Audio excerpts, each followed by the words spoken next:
Stephen Goodman. Today's top story is about Canada and the way it got its independence. Canada's way to independence started after the short but bloody War of 1763, when the Treaty of Paris gave France's Canadian territory to England. When the new town, that now belonged to the English, was now called Quebec, with a population of 20,000 people. Most of these people were from French or Indian, French Indian background, and spoke French, not English. And the people were Roman Catholic and lived under French rule, but British were Protestants and had different laws. In 1774, there was a Quebec Act by Parliament that guaranteed religious freedom for Roman Catholics and kept the land-owning system that started under French rule.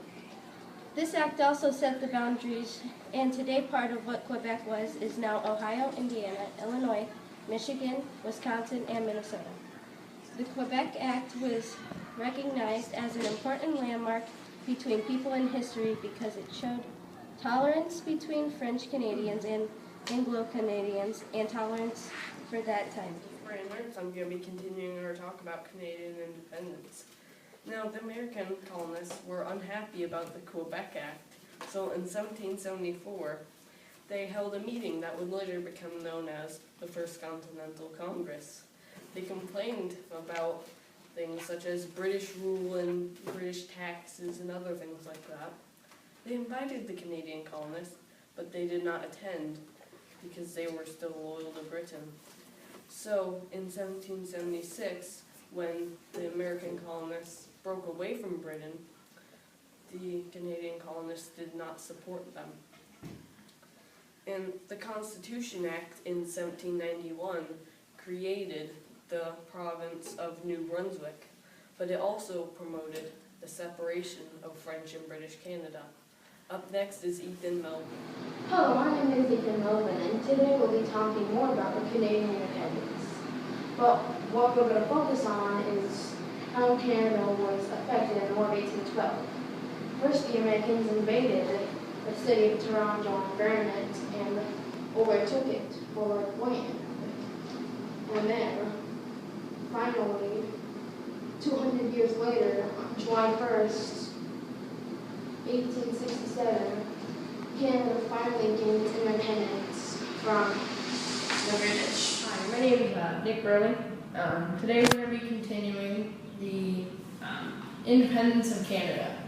So Cape Breton Island, Prince Edward Island, New Brunswick, and Nova Scotia were in a peaceful time in their area.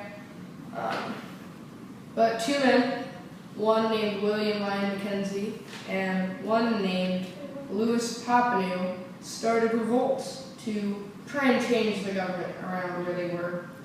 And the British instantly ended the revolts. They won, the revolts did nothing.